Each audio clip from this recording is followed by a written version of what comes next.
Tungi fondan oldin tungi fondan keyingi holati nima deyapti do'stlar, ko'rib turganlaridek juda ham chiroyli, o'ta skromniy bo'lib chiqqan. Niyat qilganlar bo'lsa videomizga bir dona like bosib, kanalimizga obuna bo'lishni esdan chiqmasin. Shu xonadonimizni endi polniy video obzorini qilib beraman.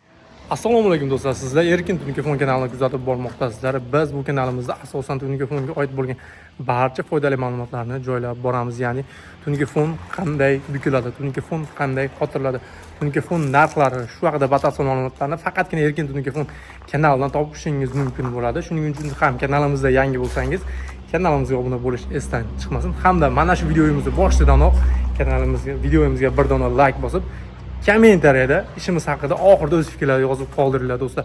Biz unda video roligimizni boshladik. Xo'p do'stlar, bu xonadonimiz Andijon viloyati Asaka tumani Stansiya mahallasida joylashgan.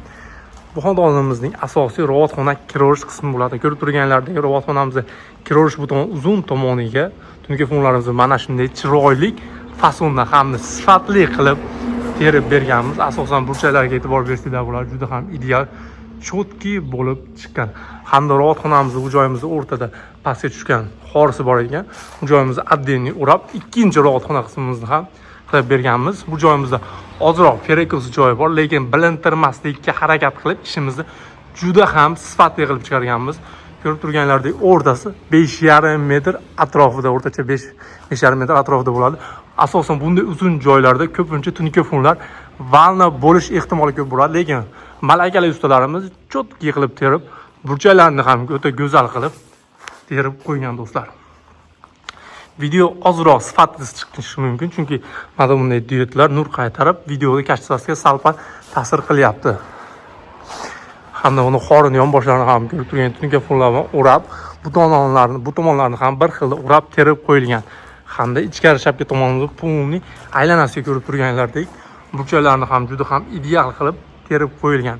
Hamda xonadonimizga choksiz tanlovlarimizdan o'rnatib berilgan. Ko'rib turganlaridek bu tomonimizda esa ledni oshxonamiz bo'lgan. Ledni oshxonamiz o'zigacha dizaynda bo'lgani uchun ko'rib turganlaridek tungi fon ham xuddi shunga moslab qilib berilgan.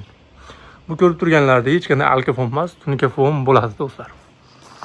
Endi bu xonadonimizni necha pulga necha kvadrat tungi fon ishlatdik, shu haqida bunday video obzorini qilib beramiz. Xonadonimizning birinchi kiraverish ravatxona qismi, ikkinchi ravatxona qismi, ichkari shapkalarimiz polniy aylanasiga hamda mana bunday tungi fonlar o'rab berilgan ko'rib qismlari, ledni oshxona qismi hammasi bo'lib tungi fonni kvadratga hisoblaganimizda 400 kvadrat atrofida tungi fon ishlatdik. Tungi fonimizning 1 kvadrat metrini barcha rasxodlar ichida atiga 140 ming so'mdan qilib berdik. 0,4 qalinlikda tungidan foydalanganmiz. Hamda ko'rib turganlaridek choksiz tanlovlarimizdan ham ustunga qilib berildi do'stlar. Shunda bu xonadonimizni mana shunday chiroyli bo'lib bitishiga atiga 60 million so'm atrofida pul ketdi xonadon egalaridan. Faqatgina ustakalarimizga bir mahal obed beriladi do'stlar. Ko'rib turganlaridek bu diotlari, plafonlari, alkofon gullari tungi fonning kvadratidan отдельный narxda hisoblanadi. Faqat tungi fon ishlatilgan joylar, reka, samarasi hamma yo'q ichida mana shu narxda ichiga kirib ketadi. Agarda bu xonadonimizda mana shunday diod qo'yilmasa, mana joyi tungi fon qo'yilsa ham tungi fonning kvadratiga kirib ketadi. U boshqa summa bo'ladi do'stlar.